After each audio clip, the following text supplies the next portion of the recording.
Listeners, welcome back to another episode of the Lead Well Podcast. Great episode planned for you today. We are working with another podcast that you've heard before, Mr. David Williams from the Unzoned Podcast. And today, he and I are talking to a really close friend of ours. This gentleman is been a great law enforcement professional, mentor to a lot of younger officers, an esteemed author. And just a really great person to be around. And so we want to introduce to you today Chief Buie from Gaston County, and also Mr. David Williams from the Unzoned Podcast. And so what we're going to do is we're going to let them give a little bit about their background right now and introduce themselves to you, our listeners. And so, David, if you want to start a little bit about your background, what you're doing now, and then we'll move to Chief and we'll get into this conversation. Thanks, Brandon, and also thank you for having me, and also Chief. Glad to be here this evening, and thank you for being a mentor to me in the podcast medium. I'm glad that I know you. You actually leading the way for me, so thank you for that. My background goes into local government, spanning 30 years. Uh, I actually matriculated through Appalachian State University with an undergraduate degree and also my master's of public administration. And I closed that out with a doctorate degree from Gardner-Webb University. Uh, I've been an urban planner all my life, at least in my career, and currently also an adjunct faculty member at University of North Carolina, Charlotte, and also Gardner-Webb University, where I teach both in the Master of Public Administration program for Gardner-Webb, and then also in the Geography and Planning Department for UNCC. So that's my background. Uh, uh, Actually, I spent a lot of time with Chief. We worked together probably close to 20 years. He was always a mentor for me as I actually grew up in Gaston County government organization. Someone that I could always go to and get the real deal. Never pulled back, told me the real deal, and I appreciate it. Helped me get through. So. Uh, Hopefully, Brandon, that's enough. But that's kind of a brief overview of my background. I am a certified planner, and I'm also certified in economic development. And like Brandon said, I started the Unzoned Podcast with Dr. David Williams in 2023 with the help of Brandon. Awesome. Happy to have you on the show, David. Chief, introduce yourself to our listeners. Yes, sir. Well, my name is James Buie, for those who don't know, and I go by Chief. That's what everyone seems to call me. I've been in law enforcement for over 30 years, and I currently am Director of Safety and Security, retired from law enforcement as Chief, and I went into Director of Safety and Security for a private school called Gaston Day here in Gaston County. So just been enjoying the retired life to some degree, but finding that work is still necessary. And in the meantime, and in between time, I'm a husband, I hope a good one, a dad, I hope a good one, and a granddad. So I have a busy family life and work life, but it's all good as long as it's life. That's amazing, man. That's amazing. We're glad to have you on the show, Chief. Thank you for having me. Really And great. I want to say congratulations to you as well, Brandon, for your new job as city manager in Newton. Congratulations to you on that. And David, congratulations to you in order for just getting your doctorates, man. Dr. David Williams, excuse me. That's Thank great. you. I love to see people moving forward in a positive way. Yeah. Thank you. Yeah, man. Yeah, it's been really great. We're excited about today, excited about this episode, and just happy to have you guys on board. So, Chief, you've written a book. It's called From the Ground Up, and so I just kind of want to jump right into that conversation. How did this start? What led to it? How did this come about?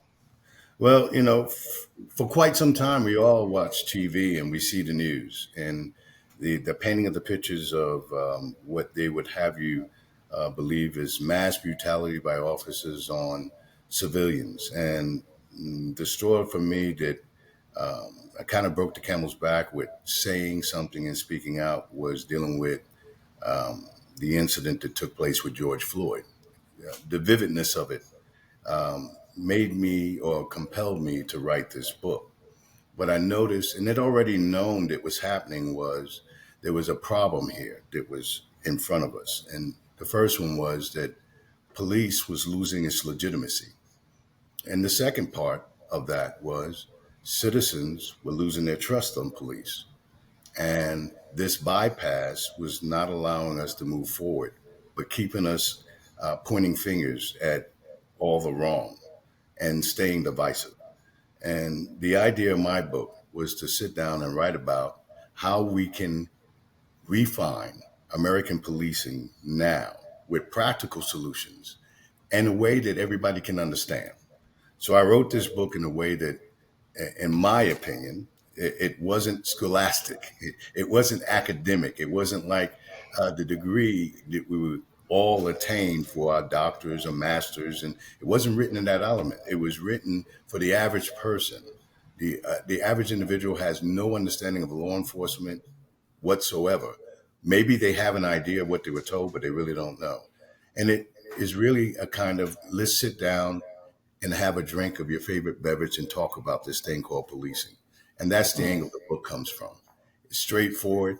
It gives some practical based solution. Some what people are going to disagree with, and that's okay. But I think the majority of what it'll be hard pressed for people to say, no, that doesn't make sense. Gotcha. So the George Floyd situation led to this, and so how long did it take you to write the book, or were you already working on it, or? Actually, it was very, very short. Okay. Probably, and I wanted it short. I wanted it quick. I wanted to be this, make this a 4-hour read at tops, so that you can grasp it. Because people have busy lives, and I did this fairly quickly. I'd say about 6 to 8 months. It was done. My publisher, Lincoln Wrights, who's an awesome publisher, helped me out. They understood that I didn't want to try to elevate this thing in writing, and I didn't need a ghostwriter, didn't need to bring this to, like I said, a higher level of reading. I wanted it to where it can hit your average Joe, your average Joanne, your average anybody that can pick up and read. If you can understand a cat in a hat and books like that, you can read this book and understand what it's saying. I wanted it to appeal to a broader base rather than a specific one, but 6 months to 8 months. And that was really with the help of Lincoln Wright. So I have to give them a shout out. Wow. Okay. So having the publisher made things a little bit smoother process for you. Absolutely. They kept me on track. The one thing I did know is that, and I don't want to call myself an author. I just want to say I'm a guy that wrote a book, got some things off his chest, took it out of his head with experience and said, if we do these things, we're going to come out to be all right. So Yeah. I don't want to consider myself an author, but for those authors that are aspiring, or I think the one thing that I did learn is write down everything that's in your head first.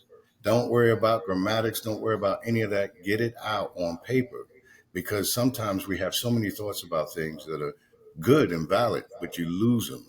And so that was the one thing I had to do. And it helped accelerate the speed at which I was able to complete the book.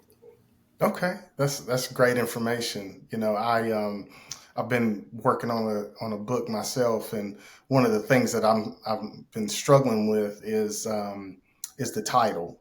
I want to make sure the title's compelling and things like that. So how did we get to From the Ground Up? Well, I kept going around it as much as I could. I almost called the book It's Time. And it actually was put in my book. I could have called it It's Time. But Okay. the basic of the what the message is behind the book is we have to start at the beginning, you see. And the beginning is somewhat the interview stage, bringing in that candidate, bringing in that person with 20 plus years of life experience already. And for whatever reason, has decided they want to venture into this field called law enforcement.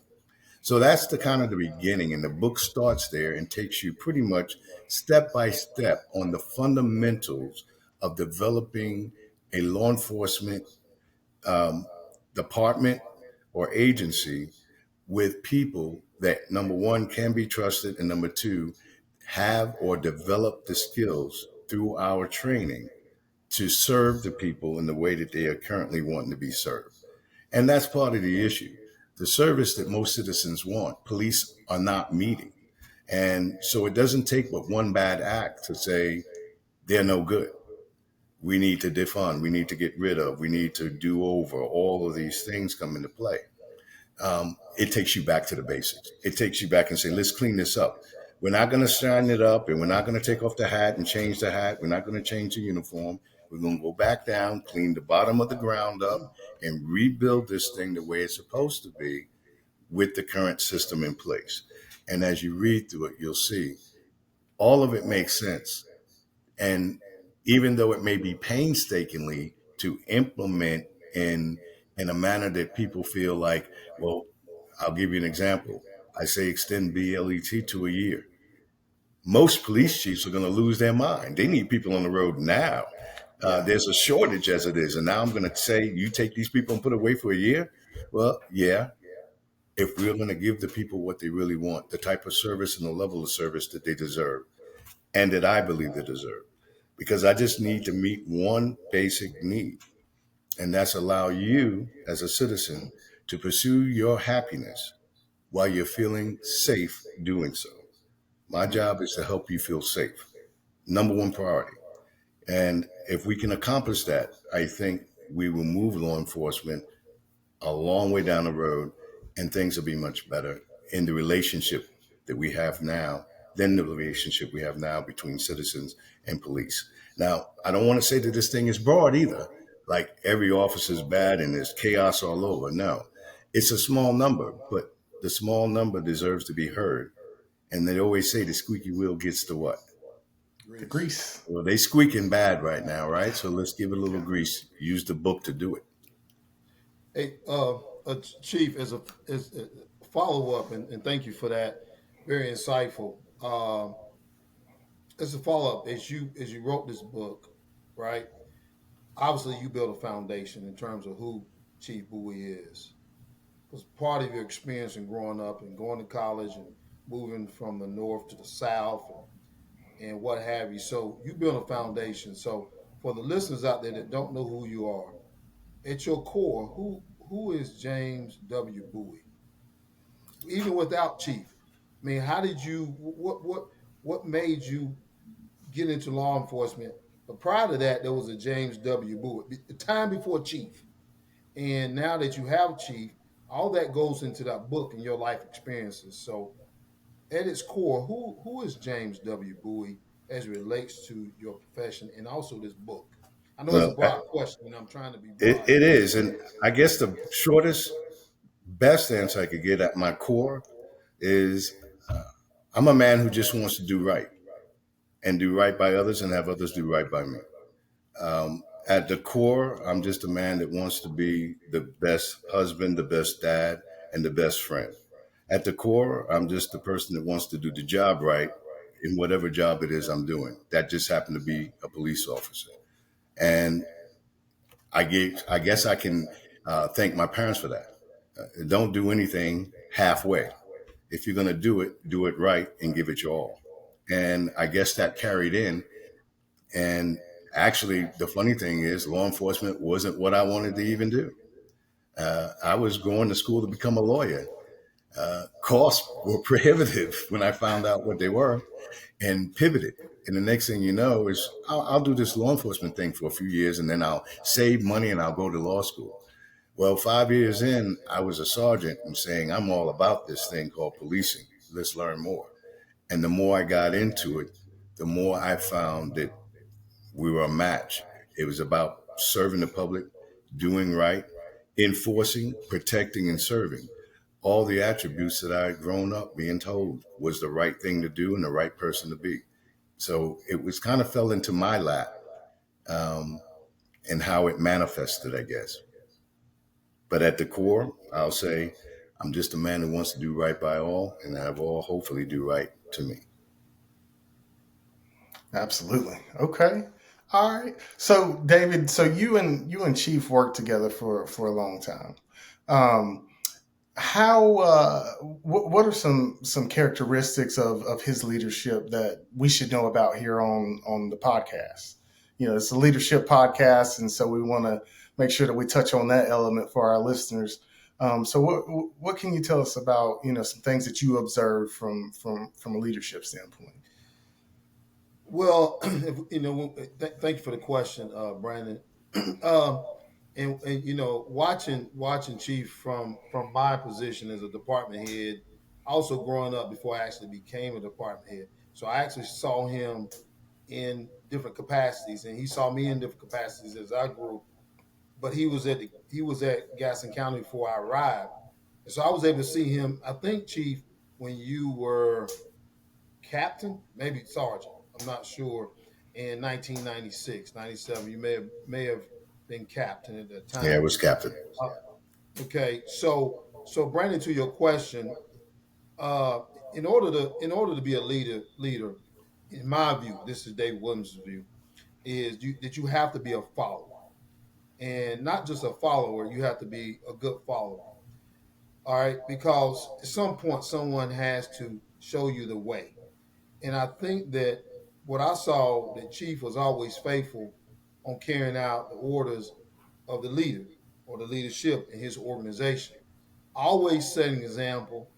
I always am reminded of checking him out in his uniform. His uniform was always tight. He was always fit, Very tight. and he was always talking positive. About we can do things. It was always a positive conversation, and I Okay. needed that as a young urban planner coming into Gaston County. I really didn't know anyone because I'm not originally from Gaston County. My wife is, and so glad to have someone that I can relate to. So to answer your question, I saw him be a follower. Even though as a captain, you're still a leader, but you still have deputy chief and you have the chief. So he's in the middle. So he's trying to lead his you know chief. I'm not sure what the officer is at that level. So Hmm. he's leading, and he's always also having to be a follower. But then I saw him, achieve the rank of assistant chief and then chief, where he was actually leading uh, more so than actually following.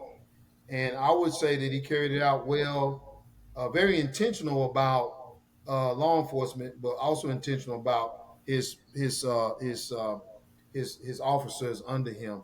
Always willing to try to find out what was the best thing that he could do for them, but not just in law enforcement, but also, we would have department head meetings, and I would see Chief mix it up with different topics. Okay. Whether it's budget, whether it's the fund balance, whether it's when we had open discussions about you know what the tax rate may be, etc. Chief had this, he was well rounded in trying to uh, add to that framework. I think that shows leadership, that he didn't just focus on his area. He was concerned about the entire organization in the county. Had to work with different chiefs, city, all the cities in the county, and what have you. So I watched him, and those are some of the traits that I remember. Wow. Man, sounds like Thank somebody you. great to learn from. Well, it's that I had good leaders in front of me. I had just like I try to be mentors. Were mentors to me, and they showed me the way. And yes, there were many times when I thought, "Ooh, we shouldn't do that." I kept my mouth shut and did what I was told, and it panned out. Lesson learned. Sometimes you think something, and the guy ahead of you has done it before, and they trying to teach you, and sometimes you just got to listen. And then if it doesn't pan out, then there's nothing wrong with learning what not to do as well. You know, Wow. it's those little tough knots that you get that help you as well. Yeah. Yeah. Those just hurt a little different. Yeah, yeah, the stings hurt, but they serve a purpose. And I had a lot of stings, but a lot of my success is because of other leaders before me that showed me the way, showed me what to do, how to do it, and you try to pass that on. Yeah. Hey, Yeah. Brandon, Yes, Brandon, sir. Brandon, just a quick question. I would add that Chief is a big proponent of education. I mean, he's got his undergrad. He went and worked on his master's degree. And so he was always a big proponent of education, training. And, he spoke this idea of BLT in this 2-year process that he said a lot of people probably disagree with him on. But I do have a question, Chief. Uh, I think Gaston County, you can correct me, law enforcement is probably one of the only law enforcement organizations in North Carolina require a 4-year degree. You correct me if I'm wrong. It may be It another at one. least was, that's for sure. It was the Yeah, first and was the yeah. only one in the state of North Well, Carolina. so Chief, I think you would agree with that paradigm. Why is it important to have a 4-year degree? You think in law enforcement? I think Brandon, your listeners may think that police officers go to high school and they go be a police officer, but they do a lot and they get a lot of training. But I think Gaston County stands out, and maybe some other communities that Chief I don't know about, but requiring. And I remember when I first came on, I heard it on the street. The Gaston County Police law enforcement required a 4-year degree. Well, I'm glad you mentioned that, and all I can tell you is hold on for this one. Okay, now, a lot of people will say, "Well, it doesn't need a 4-year degree." Some of it is because they think that college is so expensive, and I get that too. So let's start with the expense behind college. It's why do you need that for this field? Okay, well, in terms of expense, you can go back as far as Nixon, who I think had the program for educational assistance for public safety. And long after that, there were many of other law enforcement educational assistance programs. Now, many of the counties and cities did away with it for budget reasons, but over a long period of time, it existed. So the ability to use it was there. There was no mandate to use it. The mandate was what was after, which was missing. Now, I say that because going back as far as the 1970s, the RAND Corporation came out with a study that said law enforcement, police officers need a post education. That was backed up by many other historians as well. So if you go back and look, it is very clear um, academically or by the scholastic, those in that arena say, hey, if you want a better law enforcement, you need a 4-year degree. But it always got pushed aside. Now, I could say and probably prove to some degree that it was mentality that law enforcement were, and forgive the word, back old word, closer to knuckle draggers. Their job was just to knock you over the head and arrest you. Well, that job is no longer there if it was at one point. Okay. The public expects you to solve their crimes. What kind of crimes? Between break-ins and homicides. What does it take? It takes math abilities. It takes science. Your English skills better be up to par because when you write that report, it's going in front of many people in the court system. Judges, attorneys, civilians are going to look at things that you wrote, said, and how you can speak well or not speak well. I don't see how an education, advanced education beyond regular high school cannot prepare you for those things. Not only that, there's socialization skills that you get by being around that. We are a very diverse United States, and that diversity carries itself into institutions of post learning and to colleges. Um, Now, that's just a snippet of the reason why. Let's look at other reasons for a 4-year degree. Um, the ability to do research in order to find out how to break down someone's research and make it into practice can only happen with a post education. So you got to learn how to read that stuff. It's not written the same way. Um, Otherwise, especially as a chief, you become reliant on everyone else telling you what the best tools are for your own job. If you understand how empirical research is done and what to do with it, to use it to your advantage so that you can implement something in policing, you're that much better off and you're that much further down the road.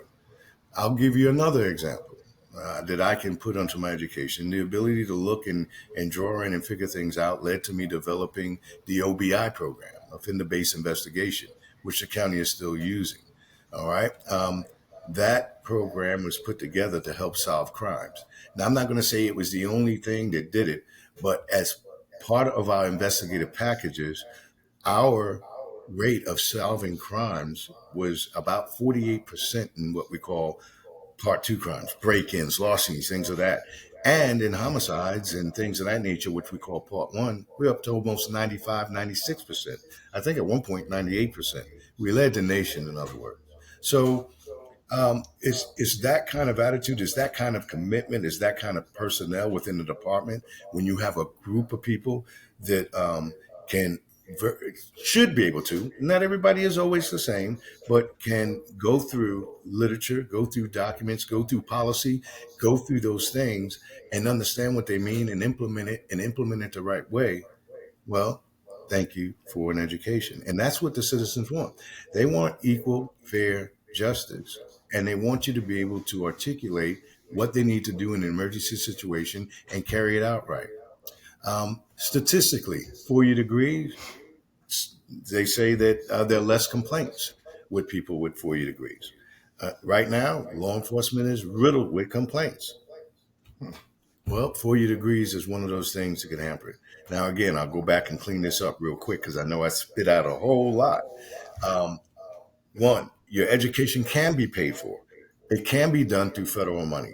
If you read my book, I take it from the Jerry Maguire of Where's the Money, and I show you all the little nuances the way we can find the money in federal government. From little things like, I used to laugh about, the millions of dollars they spend on catch-up to determine whether it was poured out right, slow, thick, or thin. But it did the same thing with cheerleaders to determine how they operate. Millions of dollars invested in those little things. I think some of that can be diverted, or they can find the funds to put into educating your police force. So again, you'll have to stop me because I'll keep on going on that, because for me, that education now bleeds into what BLET is going to be about and why the importance of that education is going to help out your basic law enforcement training, which I'm looking at extending. I have said should be extended to a year. It currently now is 3 to 4 months. And in some states, they don't have it at all. The 3 to 4 months is an equivalent of a first or second year freshman in college is what our BLET program amounts to in terms of an educational experience. You can't cram that much of how to understand people and what to do out there in 3 months. And post BLET, to try to continue to train and be on the road becomes very difficult. So while you got them, give it to them all. And we can get into the BLET much more, but as far as the 4-year degree, there's a couple of reasons why I think that it's needed. Wow, that's great. That's great information, great advice, Chief. Wow. I have another question along those same lines of advice, and this may be a little selfish for me, but I know that there are some listeners, just because I've been contacted by them, who are also, writing books as well. Chief, what's your advice for those of us who are, currently going down that path of wanting to, we've got some stuff going on up here and we need to get it out, and, it's going to be in the written form. What's your best advice for somebody writing a book? Again, don't worry about your title. Write it all out, no matter what time of the day or night it is. I don't care how silly it is. Don't try to clean it up. Don't try to make it understandable. Write it down and then walk away. And as you continue to do that, you'll end up with pages and pages that you can go back through later and clean up. We have a tendency to try to put things in order, as we write and do things. What I found that helped me write this book so quickly, because I wanted it out fast, is don't think about it. Just write about it. Okay. When you think about it, you're going to slow down. You're going to make changes. You're going to say, that's not what I meant to say. But if you put it off the top of your head at the moment, that's what you meant to say. So write it down, because usually those little things will spur on pages and pages and pages. I remember one night I got up in the middle of the night. My wife must have thought I was crazy. I got up in the middle of the night. She came to check on me because it was probably 2-3 o'clock in the morning. Next thing you know, it's 3. I came in because I just wanted to write one thing that popped into my head. And I sat down, and the next thing you know, I wrote down one thing and I started scribbling more. And next thing you know, I said, forget it. I popped open my computer and I had about 25 pages of things written down. I was there for an hour and a half, too. Didn't even realize it. And again, not one grammatical change or nothing. I just wrote it. And I cleaned it up a few days later after I had time to, think. So I would say that's it. Another thing that I think it helps is don't put pressure on yourself to try to find a writing style. You can find that writing style later. Figure out what it is that you really want to say and do that. And then you can go into the various writing styles. I end up not picking any of it. And when you talk about writing styles, I'm talking about like expository, descriptive, all those things they talk about.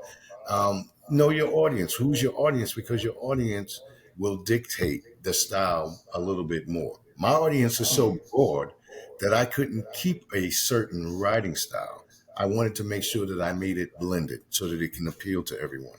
Give you a little bit of police stories in my own world, time out in my own world, which I did. So that's going to be the key. Just write, and then you can format a lot later. And think about your audience, think about what it is that you're really after, and then just do it. I hate to be the Nike guy, but since David's wearing it, I'm going to say it. Just do it. Just do it. Awesome. Yeah. Okay. Great advice, man. Great advice. Yes, sir. Thank you, Chief. Can I follow up, Brandon, to your question? A great question. Yeah, absolutely. We got time for one more. Let's go ahead, David. Quickly, Chief, you said the middle of the night, and you get up. I know for me, when I was writing my research for my doctoral research, I had to get away from the house. I had to go to different locations to really get that energy flowing. Is there any space that you would recommend in terms of, because when you get that writer's block, you got to go somewhere to really get that energy flowing again. Would that be something to also think about, quickly? Well, I can't speak for everyone. I can say when I ran into writer's block, I let it go. I didn't worry about it. That took a few days. Didn't worry about it. It took me maybe I didn't feel like dealing with it for a week or so. I really hit a slump, didn't want to deal with it. I was kind of exhausted. Again, I was writing all over the place and knew I was going to have to go back to clean that thing up. And it was like, okay, now where am I at on thoughts and what I want to do and which direction I want to go, and became overwhelming, and I shut down. For me, that was writer's block. It wasn't that I couldn't think anymore. I was tired of thinking. So I gave my brain a break, and sometimes that works. Just chill out, relax a little bit. If it's a passion you really have and something you want to do, you're going to get back to it. Sometimes we just need a break. It's like running a few miles a day. You can't keep it running. You got to shut down, get your body the right nutrients. Sometimes just stepping away, taking a breather, looking at completely different material, watching a funny show, doing something outside of the norm will help you get back to that passion again. Yeah. Man, that's really great. Yeah. Now, Okay. I would like to touch on one more thing. I know we're probably running out of time, but I want to say this because you mentioned leadership. And I wanted to add in one thing that I think is an important component that many people may not even think about when it comes to leadership. Everybody hears the same old thing, you got to walk the walk, you got to talk the talk, leaders do things when nobody's looking, you got to do the same thing. Leaders have power more. Let me tell you one thing about leaders, outside of also being a follower first, is they understand human behavior. A very important thing.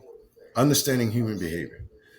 Because when you understand human behavior, then you know how to communicate much more effectively. And leaders are usually very good communicators because they can read the scene. They can read the person. They can read the people. Now, whether they do good or bad with their leadership is a different story. But a good leader, a true leader, I shouldn't say a good leader, a true leader, a person that gets people to follow and acknowledge them, is one that understands human behavior and utilizes what they see in that other individual or group of people that are dealing with it in order to communicate with them so they'll follow what they're needing. In other words, I had to learn my people. I had to understand them. I didn't just assume that each one was the same. They all have different personalities. They all have different things going on in this life. And the more that I communicated with them, the more I talked with them and understand them, the more I could give them direction in a way that they understood. Leadership also includes the person that gives nonverbal skills, putting things up on the wall, for example, for people to see. You walked into my police department. As soon as you stepped on the inside, you saw our mission statement. You got to see right away what I wanted you to know we were about. When you were an officer and you went in our training room, you get to see our value statements. You knew right away what our values were and what I expected of you. I put it in your face every day. I wore it on my back every day. I wore the badge, and I tell them the badge is pinned to your heart, not your shirt. If I find it on your shirt, I no longer need you as an officer. So all those messages is what makes a true leader, not just the old things, but some of the other things that we don't think about. And human behavior and the understanding of it is vital to it. That's incredible. Wow. I can't think of a better way to end the show, man. Wow. Nice. Wow. That's incredible. We got to do this again. I got much more Yeah. to say. Yeah, we will. We absolutely will. Let's do some shout outs before we go. Let's let our listeners know how they can connect and contact you guys. David and Chief, where can our listeners find you guys? First, feel free to go to Amazon and Goodreads to purchase from the ground up How to Refine American Policing Now. That's number one. Yes. 2, you can go to my site, www.jameswbuie.com, and it tell you more information about me and my background, as well as give you an opportunity to peruse at least the first chapter of my book as well, and maybe see some of the videos that are on the site as well. Okay. David, what about you? You can find me, I didn't mention earlier, but also upon retirement, I started a consulting firm, Ability Development Group, which is an organization that deals with land use planning and also strategic planning and organizational development. And so you can go to that website, www.abilitydevelopmentgroup.com. You can find me there. Also, you can Google my podcast, Unzoned with Dr. David Williams. Again, I don't have as many podcasts out as the maestro, Mr. Brandon, but I'm getting there. He's showing me the ropes. So that's how you can get in contact with me. My email address is davidw@abilitydevelopmentgroup.com. You can email me if you have any questions. But nonetheless, thank you, Brandon. Thank you for that shot. Absolutely. And we'll make sure we include all those links in the show notes. So, hey, if you're still listening to this, make sure you go check out the show notes. Make sure you hit those links and connect with our guests. And if you want to learn some more information, we definitely encourage you to go pick up From the Ground Up. My copy is on the way. I'm really excited about reading it. But guys, anything else before we go? Hey, speak up. Read that book and follow what it tells you. Call your legislators. Tell them what you want. We all know in this pursuit of happiness, we want to be safe doing it. So let's get there. Yeah. And one thing I would add to Chief Buie, I'm also writing a book. I'm about 78 pages now, Brandon. And so that'll be forthcoming sometime by next summer. And so shameless plug, but I'm not ready to release the title at this point, but it will be related to leadership, something that's my passion and organization. So that'll be forthcoming probably by next summer, 2025. That's awesome. The goal. Okay. And we'll make sure we have you back on the podcast to talk about it as well. So Yes, we'll definitely do that. All right. Absolutely. Thanks, guys. Hey, listeners, if you're still with us, thank you so much for rocking with us for this long. Again, we have an episode for you every 2 weeks. And so we just ask that you would just share this episode with at least one person. We're still trying to grow organically, trying to keep this thing moving, and we need your help doing it. So thank you so much for what you've done so far. Have a good one, and we'll see you next time. Thanks.